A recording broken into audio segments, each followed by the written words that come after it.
Brian, obviously a massive week for the association. Huge, yeah, absolutely looking forward to Sunday. It's going to be absolutely brilliant.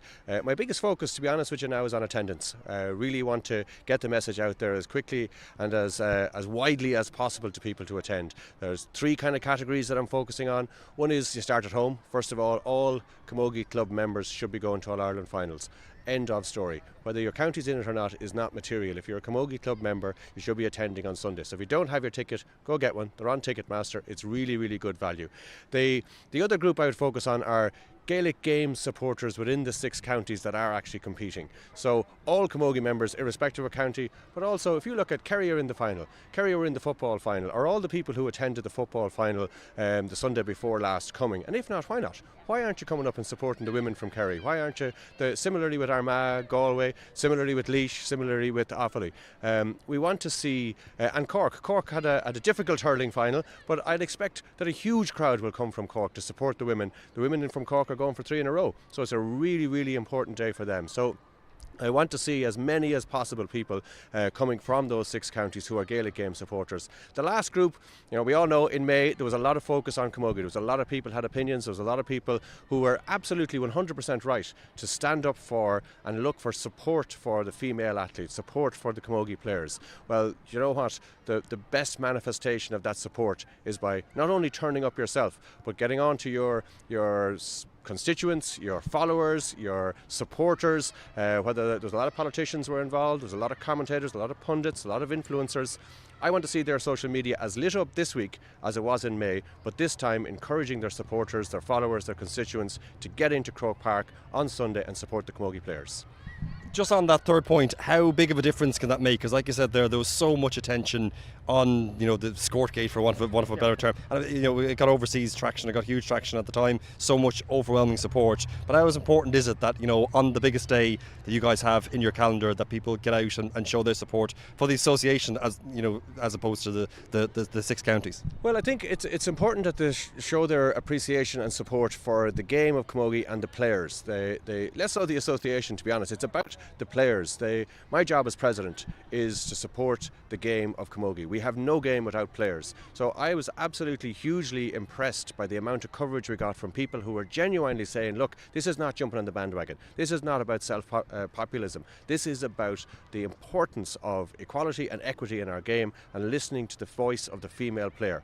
Now, that has to be translated by those same people into a call out to get their supporters, get their followers, get their constituents, and tell them if you want to support the female voice in sport, if you want to support Gaelic Games, the way you do it now is you turn up on Sunday. So I think it could be huge, but it is up to those people who commented in May to come out again this week and actually urge their supporters, their followers, their constituents to get into Croke Park on Sunday.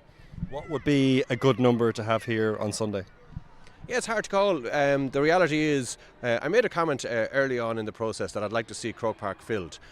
We have a significant issue as a society. When you think about it, there are 4 Gaelic Games All-Ireland finals in consecutive weeks. 2 of them are absolutely sold out, 2 of them are absolutely not sold out. And the ones that aren't sold out, the only difference between them and the other 2 is gender. That is not a good reflection on society. We really need to step up to the mark here. I made the comment about I'd love to see Croke Park filled. And the answer I got back from a well-known commentator was, yeah, but how many are you really thinking? And that's a terrible position to be in, because I know we won't fill Croke Park on Sunday. I know we won't fill it, but I want as many as possible. The ladies football, I was here and I put out a call last week myself for Camogie supporters to support ladies football. And I'm hopeful and I know ladies football supporters will support Camogie on Sunday. We need to support the girls. They got 48,000. I'd love to get close to that. It'd be a great number. But the sky's the limit as far as I'm concerned. I want everybody to go. We have 124,000 members in the Camogie Association. If all our members turned up, we wouldn't be able to accommodate them in Croke Park. So the potential is there for everybody who supports the female participation in sport, everybody who supports the female voice, the female athlete's voice. If the number of people who contributed to the debate in May turned up, we'll have a full Croke Park. And just on that, obviously we'd love to have a tremendous support here. It's been a challenging year, Brian. How would you, it's your second year in charge, how would you sum up the year as a whole? It's been really good.